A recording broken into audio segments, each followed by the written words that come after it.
कैसे हमारे प्यारे छात्र छात्र आई होप कि आप लोग अच्छे होंगे। आपकी जो स्टडी चल रही काफी अच्छी चलेगी। तो आज किस क्लास में लेकर आए हैं क्लास 12th की केमिस्ट्री के मोस्ट इंपोर्टेंट ऑब्जेक्टिव क्वेश्चन जो आपके फाइनल बोर्ड परीक्षा के लिए काफी इंपोर्टेंट है। तो आप लोग क्लास में अंत तक बने रहिएगा क्योंकि आज का क्लास जो होने वाला है ना काफी बेहतरीन होने वाला है। क्योंकि आज के क्लास में जिस तरह से बिहार बोर्ड अपना बिहार बोर्ड के पेपर में क्वेश्चन पूछता है ना, सेम उसी कंडीशन के साथ क्वेश्चन आज लेकर आए हैं। ठीक है ना, तो आपको जो है एक भी क्वेश्चन को नजरअंदाज नहीं करना है और सारे प्रश्नों को किसी भी हाल में देख लेना है क्योंकि 2025 के परीक्षा के व्यू से काफी इंपोर्टेंट क्वेश्चन उठाया गया है। ठीक है ना, और यहां पर सीबीएसई बोर्ड और बिहार बोर्ड वाले दोनों बच्चे के लिए अवेलेबल क्वेश्चन लेकर आए हैं। मात्र 70 क्वेश्चन होंगे और कुछ समय तक के क्वेश्चन होंगे। ठीक है ना, और हम 1 नंबर क्वेश्चन की तरफ बढ़ते हैं। इससे पहले मेरे क्लास को अभी तक लाइक नहीं किए और चैनल को सब्सक्राइब नहीं किए तो फटाफट आप लोग कर लीजिए। ठीक है, और 1 नंबर क्वेश्चन क्या करे कि बीसीसी इकाई सेल में मुक्त खाली जगह कितना प्रतिशत होता है। तो याद रखिएगा वो प्रतिशत होता है ना 32%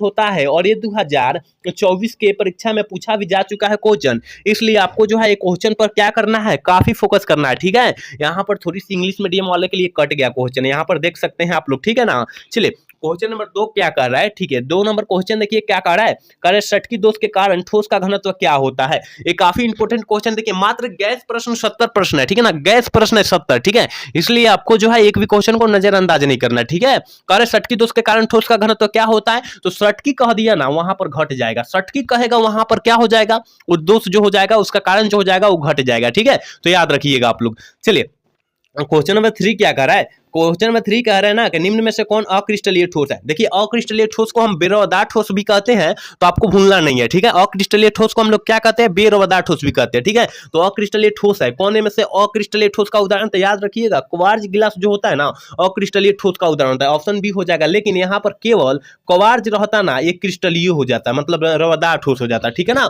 रवरदार ठोस हो जाता है। तो आप लोग याद रखिएगा यहाँ क्वार्ज गिलास कह दिया ना यानी कांच का बात आ गया, तो ये हो जाएगा अक्रिस्टलीय ठोस आ जाएगा। याद रखिएगा यहाँ पर अपना इंग्लिश मीडियम वाला देख लेंगे। देखिए हम लोग अगर इंग्लिश में बतलाएंगे तो क्या होगा, देखिए टाइम काफी ज्यादा लग जाएगा, थोड़ी 70 क्वेश्चन ही 1 घंटा 10-15 मिनट का हो जाएगा। तो इतना क्लास जो हो जाएगा लंबा हो जाएगा तो लड़का बोरिंग हो जाएंगे। ठीक है ना, अपने से देख लेना है क्योंकि सीबीएसई बोर्ड वाले तो ऑलरेडी अंग्रेजी में क्या होते हैं, फास्ट होते हैं। ठीक है, चलिए क्वेश्चन नंबर 4 क्या करा है, कारण निम्नलिखित में से कौन फेरी चुंबकीय पदार्थ है। कौन फेरी चुंबकीय पदार्थ का उदाहरण पूछा जा रहा है, तो याद रखिएगा Fe3O4 होता है और देखिए ये भी होता है Fe2O3 होता है, ये भी फेरी चुंबकीय पदार्थ का उदाहरण होता है। याद रखिएगा दोनों में से कौन दे देगा, तो आपको जो है कंफ्यूज आना नहीं है क्योंकि टारगेट के गाइड में आपको ये दिया होगा। ठीक है ना, तो आपको जो है भूलना नहीं है। ठीक है, इंग्लिश मीडियम वाले देख लेंगे, यहाँ पर अपना नीचा क्वेश्चन देख लेंगे। ठीक है, चलिए क्वेश्चन नंबर 5 क्या कर रहा है, कारण किसी ताप के सांद्रण को व्यक्त करने का मौका कौन सा तापक्रम पर निर्भर नहीं करता है।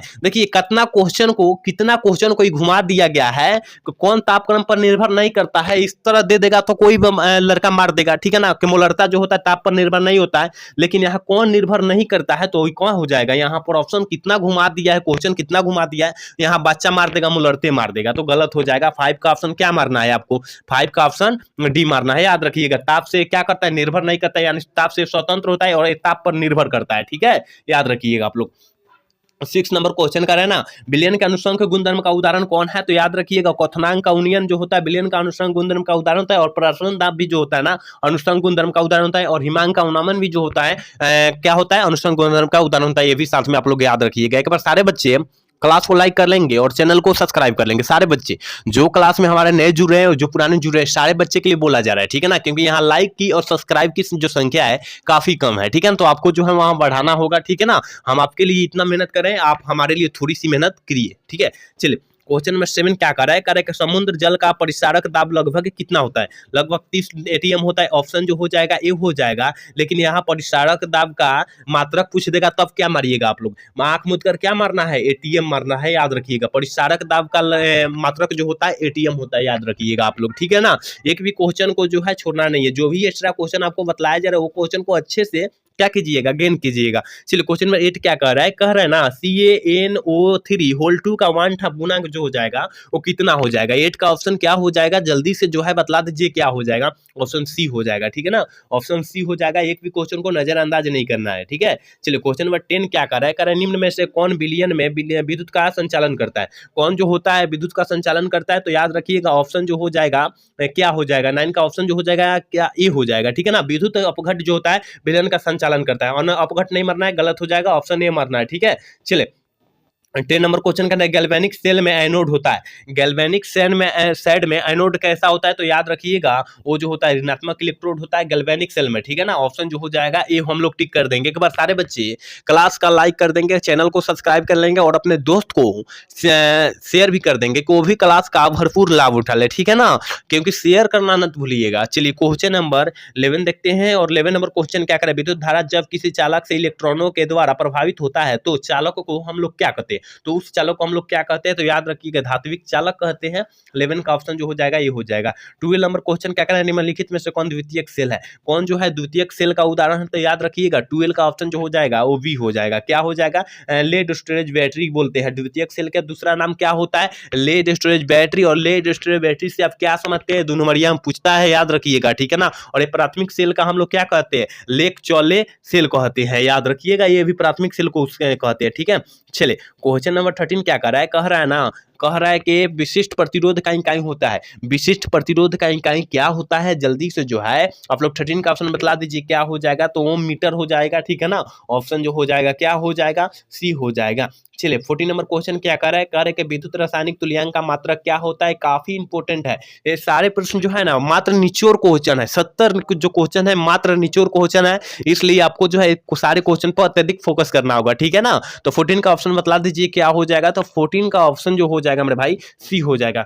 ग्राम प्रति कूलम हो जाएगा, यानी जी प्रति कूलम हो जाएगा। और इसको इस तरह भी लिखा जा सकता है, क्योंकि प्रति को हटाकर इनवर्स भी हम लोग लगा सकते हैं। चलिए 50 नंबर क्वेश्चन क्या करे कि बिलियन की चालकता समानुपाती होती है। बिलियन की चालकता किसके समानुपाती होती है, तो याद रखिएगा वो जो होता है आयनों की संख्या के जो होती है क्या होती है, वो समानुपाती होती है। तो आप लोग याद रखिएगा 15 का ऑप्शन जो हो जाएगा बी हो जाएगा। ठीक है, चले 60 नंबर क्वेश्चन क्या करे कि निम्नलिखित में से ठोस ठोस समुदाय होता है, किसका ठोस ठोस जो होता है समुदाय होता है, तो संश्लेषित जेम का समुदाय होता है। ऑप्शन जो हो जाएगा 16 का ऑप्शन जो हो जाएगा क्या हो जाएगा, सी हो जाएगा, आपको पता ही है। ठीक है, चले 17 नंबर क्वेश्चन करा, एंजाइम का मुख्य अवयव क्या होता है। ऐसा प्रश्न अगर आ जाएगा तो हमें नहीं लगता है कि आप लोग छोड़ेंगे कि एंजाइम का मुख्य अवयव क्या होता है, प्रोटीन होता है। ऑप्शन जो हो जाएगा 17 का ऑप्शन जो हो जाएगा ये हो जाएगा, क्योंकि एंजाइम का मुख्य स्रोत जो होता है वो क्या होता है, प्रोटीन होता है। तो आप लोग तो छोड़ेंगे नहीं ये सब प्रश्न। ठीक है, तो कह रहा है कि स्टार्च के जल अपघटन के मुख्य निम्नलिखित में से किन एंजाइम का उपयोग करते हैं। अगर ऐसा प्रश्न आ जाए, हमें लगता है अगर ऐसा प्रश्न आ जाए तो कोई बच्चा छोड़ने वाला नहीं, क्योंकि टारगेट का किताब जो होगा ना, बुकवा होगा, गाइडवा होगा, वो का किया होगा, रट गया होगा। ठीक है ना, वो रट गया होगा, तो ये जो दिया है क्वेश्चन दे दिया है टारगेट में, ऑप्शन जो हो जाएगा डी हो जाएगा। लेकिन यहाँ पर टारगेट में वहां पर क्या दिया है, ऑप्शन ए दिया है। ठीक है ना, मल्टेज हो में दिया है, तो गलत हो जाएगा। मल्टेज नहीं मारना है आपको, जो मारना है डी मारना है 18 का। ठीक है, चले क्वेश्चन नंबर 19 क्या करे कि अपमार्जक को क्या कहते हैं। अपमार्जक को हम लोग क्या किस नाम से जानते हैं, तो याद रखिएगा पृष्ठीय सक्रियन के नाम से जानते हैं। 19 का ऑप्शन जो हो जाएगा वो ये हो जाएगा। एक बार सारे बच्चे क्लास को लाइक कर देंगे, चैनल को सब्सक्राइब भी कर लेंगे और अपने दोस्त के पास शेयर भी कर लेंगे, वो भी क्लास का भरपूर लाभ उठा ले। 20 नंबर क्वेश्चन का टिंडल प्रभाव प्रदर्शित करता है।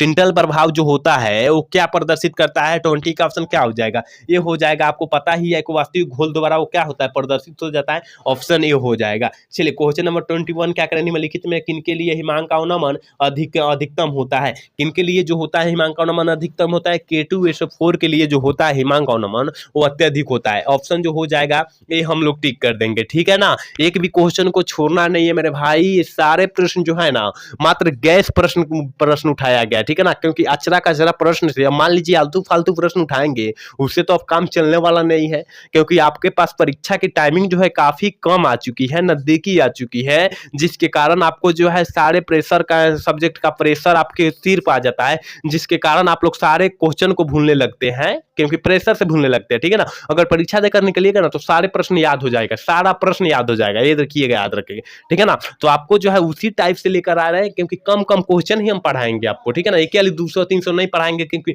बोरिंग महसूस होने लगेगा। ठीक है, चलिए 22 नंबर क्वेश्चन का, शून्य कोटि की अभिक्रिया के लिए वेग स्थिरांक की इकाई होती है। शून्य कोटि की अभिक्रिया के लिए वेग स्थिरांक की इकाई क्या होती है? तो 22 का ऑप्शन क्या हो जाएगा? ऑप्शन डी हो जाएगा, ठीक है ना, याद रखिएगा, शून्य कोटि के लिए पूछा जा रहा है, ठीक है। चलिए क्वेश्चन नंबर 23 क्या करें, प्रथम कोटि की अभिक्रिया के लिए T1/2 का मान हो जाएगा। ये भी काफी बेहतरीन क्वेश्चन है और ये प्रश्न पर आप लोग अत्यधिक फोकस कीजिएगा, ठीक है ना। ऑप्शन बी हो जाएगा इसका, 23 का ऑप्शन जो हो जाएगा बी हो जाएगा, याद रखिएगा।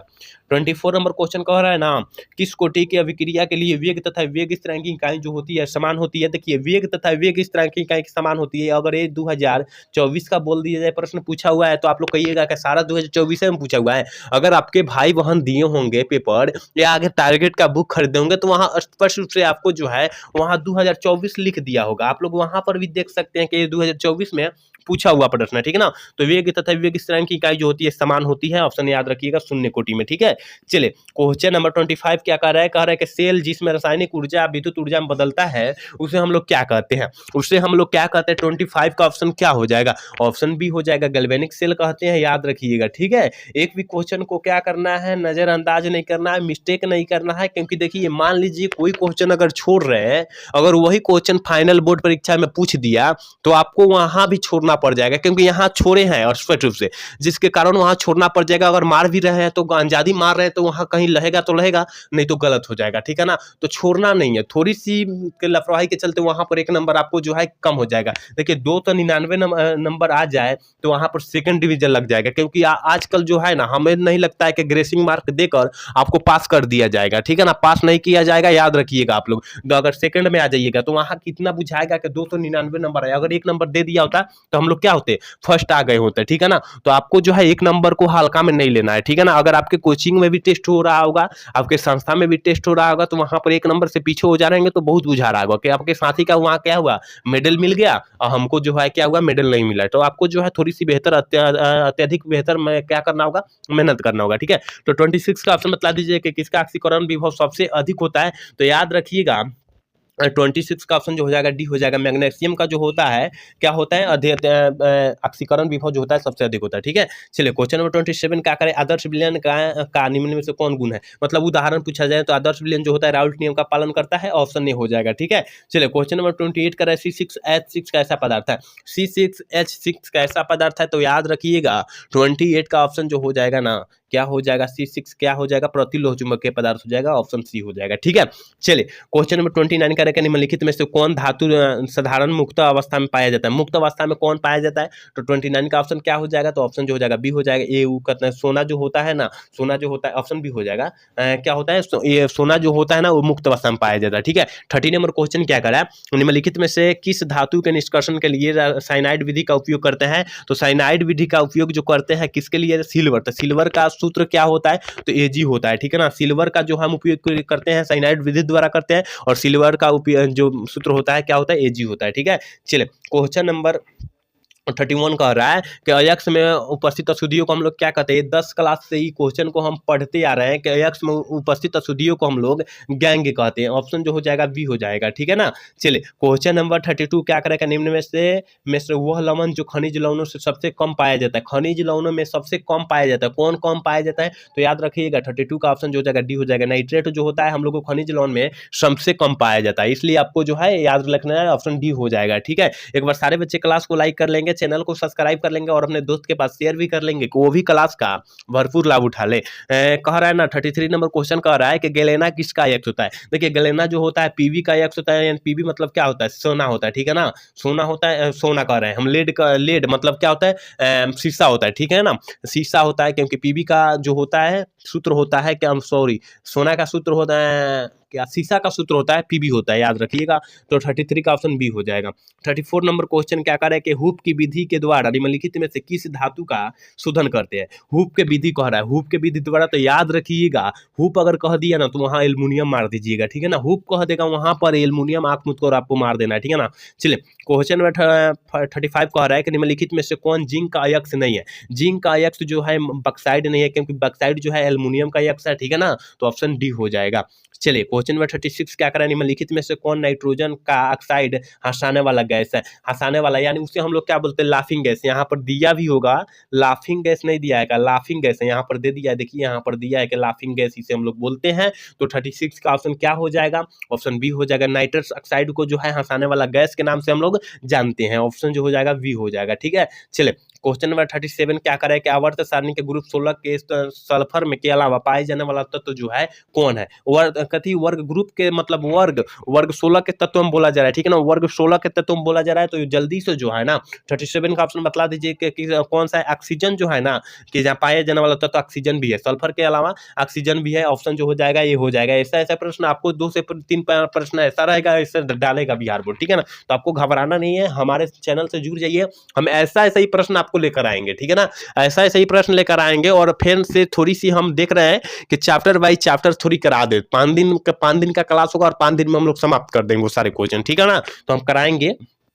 38 नंबर क्वेश्चन का साधारण नमक का सूत्र क्या होता है, तो आपको पता ही होना चाहिए, क्योंकि जब से हम लोग गए हैं 12th क्लास में तब से नमक का ही प्रयोग हुआ होगा, ठीक है। चलिए क्वेश्चन नंबर 39 क्या कर रहा है कि आवर्त सारणी के ग्रुप एक के सभी तत्वों को किस नाम से जानते हैं। तो 39 का ऑप्शन क्या हो जाएगा, तो ऑप्शन हो जाएगा ये हो जाएगा, क्षारीय धातु के नाम से जाना जाता है। ऑप्शन जो हो जाएगा ये हम लोग टिक कर देंगे, याद रखिएगा 39 का, ठीक है। चलिए 40 नंबर क्वेश्चन देखते हैं, करें नाइट्रिक अम्ल का तैयार किया जाता है, किससे नाइट्रिक अम्ल तैयार किया जाता है। तो याद रखिएगा 40 का ऑप्शन जो हो जाएगा वो भी हो जाएगा, ठीक है ना, ओस्टवाल विधि द्वारा, ठीक है ना। देखिए कहेगा नाइट्रिक अम्ल को ओस्टवाल विधि द्वारा तैयार कीजिए, 5 नंबरिया में पूछ देगा। तो इसका जो है आपके सर जी स्पष्ट रूप से आपको जो है फिगर सहित बतलाए होंगे, तो आप लोग वहां से आप लोग क्या कीजिएगा, देख लीजिएगा। अगर नहीं भी वो आप वहां पर है तो हमारे सेट में विदलन किया जा रहा है, आप लोग हमारे ग्रुप से जुड़ जाइए और क्या कीजिए, वहां से सेट को आप लोग फायदा उठा लीजिए, ठीक है ना।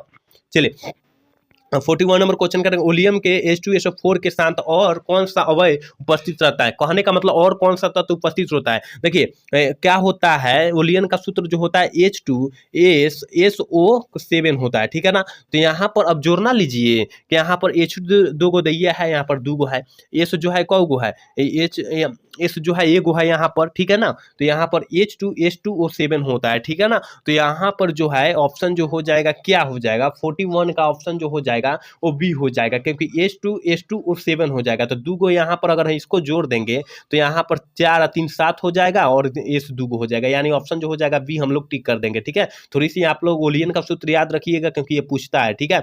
चलिए क्वेश्चन नंबर 42 क्या कर रहा है कि HCl की खोज किसने किए थे। HCl की खोज किस वैज्ञानिक ने किए थे। तो 42 का ऑप्शन जो हो जाएगा उसी हो जाएगा, गलेवर ने किए थे, ठीक है ना, गलेवर ने किए थे। ऑप्शन जो हो जाएगा क्या हो जाएगा, सी हो जाएगा। चलिए क्वेश्चन नंबर 43 क्या कर रहा है कि गोटाखोर ऑक्सीकरण के साथ मिलाकर ले जाता है, क्या ले जाता है। तो ये हम देखिए हमारे एक टेस्ट लिया गया था, उसमें जो है 1 नंबर के लिए हम छंटे थे ना, इसी क्वेश्चन के लिए हम छंट चुके थे, क्योंकि हम इस क्वेश्चन को ना हम लोग क्या मार दिए थे, आर्गन मार दिए थे, ठीक है ना। हम क्वेश्चन में हमारे याद है कि हमारे चलते एक हम सेकंड आ गए, इससे सेकंड आ गए हम, ठीक है ना। हमारे संस्था में जो टेस्ट हो रहा था, मतलब हमारे संस्था में 3 दिन पर टेस्ट होता है, ठीक है ना, 3 दिन पर टेस्ट होता है, जिसके कारण हम लोगों को टेस्ट लिया गया था। तो यहाँ 50 नंबर का टेस्ट लिया जाता है, ठीक है ना। उसमें हमारे 49 नंबर यानी सेकंड नंबर हमारे आ गए। हम यही क्वेश्चन गलत किए थे, इस क्वेश्चन हम कभी नहीं भूलते हैं, ठीक है ना। तो गोटाखोर के ऑक्सीकरण के साथ मिलकर जो बना होता है हीलियम को ले जाता है, ऑप्शन जो हो जाएगा। और ये प्रश्न को हम कभी नहीं भूलते हैं, याद रखिएगा हम लोग, ठीक है ना। तो 1 नंबर काफी मायने वहां पर रखता है, जहां आपको आपके 1 नंबर से छट गए ना, वहां पर आपके दोस्त को 1 नंबर से वहां पर मेडल मिला है, तो बहुत बुझाता है वहां पर भाई, ठीक है।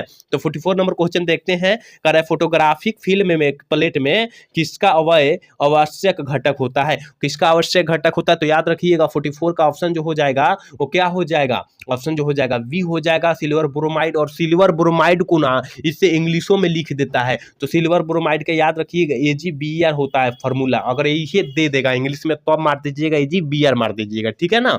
चलिए 45 नंबर क्वेश्चन का निम्नलिखित में से किसे मुद्रा धातु के नाम से जाना जाता है। तो याद रखिएगा 45 का ऑप्शन जो हो जाएगा सी हो जाएगा। चलिए क्वेश्चन नंबर 46 क्या कह रहा है, एक बार सारे बच्चे क्लास को लाइक कर देंगे, चैनल को सब्सक्राइब कर लेंगे। कह रहा है कि किसका +2 ऑक्सीकरण अवस्था सबसे स्थिर होता है। तो याद रखिएगा 46 का ऑप्शन जो हो जाएगा ना वो डी हो जाएगा, ठीक है।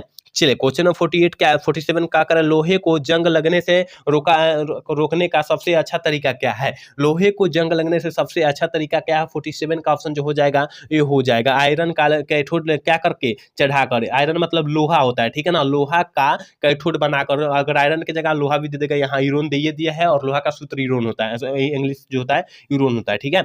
चलिए क्वेश्चन नंबर 48 कह रहा है ना कि तांबा है, तांबा क्या है, तो याद रखिएगा 48 का ऑप्शन जो हो जाएगा ये हो जाएगा, क्योंकि तांबा जो है प्रतिचुंबकीय पदार्थ का उदाहरण है, ठीक है। चलिए क्वेश्चन नंबर 59 क्या करें, संक्रमण तत्व है, संक्रमण तत्व को किस नाम से जानता है, 49 का ऑप्शन जो हो जाएगा वो सी हो जाएगा। डी खंड के तत्व को संक्रमण तत्व के नाम से जाना जाता है, ऑप्शन जो हो जाएगा सी हो जाएगा। काफी बेहतरीन क्वेश्चन है, 70 क्वेश्चन है और काफी निचोड़ क्वेश्चन है, ठीक है ना। चलिए 50 नंबर क्वेश्चन क्या करे कि विद्युत से क्या सबसे अधिक सुचालक धातु कौन सा है, विद्युत का सबसे अधिक सुचालक धातु कौन सा है, जल्दी से जो है जल्दी से हो जाए 50 का ऑप्शन बतला दीजिए क्या हो जाएगा, तो वो हो जाएगा क्या हो जाएगा वो डी हो जाएगा, क्योंकि धातु सबसे सुचालक धातु जो है क्या है, धातु यह सबसे स्वतंत्र भी होता है, ठीक है ना, तो ऑप्शन डी हो जाएगा, याद रखिएगा। एक बार सारे बच्चे क्लास को लाइक कर देंगे, चैनल को सब्सक्राइब कर लेंगे और अपने दोस्त के पास शेयर भी कर लेंगे, को भी क्लास का भरपूर लाभ उठा ले, ठीक है। चलिए क्वेश्चन नंबर 51 क्या करेगा, डी ऑर्बिटल का आकार होता है, डी ऑर्बिटल का आकार कह देगा ना तो डबल डंबल मार दीजिएगा, ऑप्शन जो हो जाएगा डी कह देगा ना, डी ऑर्बिटल कह देगा तो डबल डंबल मार दीजिएगा, 51 का ऑप्शन जो हो जाएगा सी हम लोग मार देंगे, ठीक है ना, एक भी क्वेश्चन को नहीं छोड़ना है। चलिए क्वेश्चन नंबर 52 क्या कर रहा है, कह रहा है कि सामान्य यौगिक के लिए सबसे पहला महत्वपूर्ण सिद्धांत जो है किस वैज्ञानिक ने दिए थे, तो 52 का ऑप्शन जो हो जाएगा उसी हो जाएगा, वर्णन साहब ने दिए थे, ठीक है ना। थोड़ी सी तबियत डाउन होने के चलते लगता है 70 क्वेश्चन हम नहीं बतला पाएंगे, ठीक है। चलिए क्वेश्चन नंबर 53 क्या कर रहा है कि K3FeCN6 है एक कैसा तत्व का ये उदाहरण है, तो याद रखिएगा 53 का ऑप्शन जो हो जाएगा वी हो जाएगा, उप संयोजक यौगिक का उदाहरण है, ठीक है। चलिए 54 नंबर क्वेश्चन क्या है, जिंक और जल के साथ क्लोरोफॉर्म के अवकरण में प्राप्त होता है, क्या प्राप्त होता है, जल्दी से जो है 54 का ऑप्शन बतला दीजिए क्या हो जाएगा, ऑप्शन डी हो जाएगा, मेथेन होता है, ठीक है, ऑप्शन डी हम लोग टिक कर देंगे, ठीक है। लगता है 60 क्वेश्चन ही हम बतला पाएंगे, ठीक है। चलिए क्वेश्चन नंबर 55 नंबर क्वेश्चन कर रहा है कि एल्किल हैलाइड का उपयोग निम्नलिखित में से किसके निर्माण में होता है, किसके निर्माण में होता है, तो 55 का ऑप्शन जो हो जाएगा वो डी हो जाएगा, इनमें से सभी के निर्माण में होता है, एल्किन के एल्कोहल के, ठीक है ना, याद रखिएगा आप लोग। चलिए क्वेश्चन नंबर 56 क्या कह रहा है ना कि ऊष्मा और विद्युत का सबसे अच्छा चालक क्या है, देखिए ऊष्मा और विद्युत का सबसे अच्छा चालक की बात किया जा रहा है, तो याद रखिएगा वो ग्रेफाइट होता है, ठीक है, ऑप्शन सी हो जाएगा। चलिए क्वेश्चन नंबर 57 क्या कह रहा है कि निम्नलिखित अपरूपों में कार्बन का सर्वाधिक प्रतिशत अधिकतम होती है, किसके साथ होती है, तो 57 का ऑप्शन जो हो जाएगा वो सी हो जाएगा, ग्रेफाइट के साथ होती है, ठीक है ना। लगता है 60 क्वेश्चन ही हम बतला पाएंगे, ठीक है। चलिए क्वेश्चन नंबर 58 क्या करें, कार्बन की संयोजकता क्या होगी, कार्बन की संयोजकता क्या हो जाएगी मेरे भाई, तो याद रखिएगा और डी हो जाएगी, कार्बन की संयोजकता जो होती है वो 8 होती है, ऑप्शन डी हो जाएगा, 4 होती है भले, ठीक है। चलिए क्वेश्चन नंबर 59 क्या कर रहा है कि एल्कीन निम्न में से किस अभिक्रिया को देती है, एल्कीन जो होती है किस अभिक्रिया को देती है, तो ऑप्शन जो हो जाएगा वो क्या हो जाएगा, डी हो जाएगा, इनमें से कोई भी अभिक्रिया को नहीं देती है एल्कीन, ठीक है ना। चलिए क्वेश्चन नंबर 60 है और 60 क्वेश्चन ही हम देखेंगे, क्योंकि थोड़ी सी तबियत डाउन होने के कारण ज्यादा बोला नहीं जा रहा है, ठीक है ना, तो 60 क्वेश्चन ही आज रहने देते हैं, लेकिन 60 के बाद से हम क्वेश्चन लेकर आएंगे तुरंत, ठीक है ना। तो जल्दी से जो है 16 का ऑप्शन बतला दीजिए, कह रहा है कि एल्किल हैलाइड और सोडियम धातु के बीच अभिक्रिया कहलाती है, क्या कहलाती है, बुटूर्ज अभिक्रिया कहलाती है, ठीक है ना। देखिए बुटूर्ज अभिक्रिया का परिभाषा आप लोग याद कर लीजिएगा, कोल्बे अभिक्रिया और फेलिमेंसन अभिक्रिया का, और क्या एक होता है केनिजेगारो अभिक्रिया होता है, ठीक है ना। ये सारे अभिक्रिया को याद कर लीजिएगा, क्योंकि 12 गो अभिक्रिया होता है, अभिक्रिया में से 3 अभिक्रिया बिहार बोर्ड में पूछा जाएगा, ठीक है ना, तो आप लोग याद कर लीजिएगा। अगर याद नहीं भी हो रहा है तो हमारे क्लास से जुड़ जाइए, वहां पर सेट को विदलन किया जा रहा है, ठीक है ना, तो सेट में मिल जाएगा आपको ये सब्जेक्टिव क्वेश्चन सारे, ठीक है ना। तो हमारे क्लास से जुड़ जाइएगा, डिस्क्रिप्शन में लिंक चैनल का डाल दूंगा, ठीक है ना। तो हम 60 क्वेश्चन ही बतलाएंगे, क्योंकि थोड़ी सी तबियत डाउन है, ठीक है। तो 60 क्वेश्चन यहाँ पर बतलाए हैं, उम्मीद करते हैं पूरा क्लास देखेंगे तो समझ में आ चुका है, आ जाएगा, ठीक है ना। तो आज का क्लास कैसा लगा आप लोग कमेंट करके जरूर बताइएगा, और हम लोग अगले वीडियो में मिलते हैं। जय हिंद, जय भारत।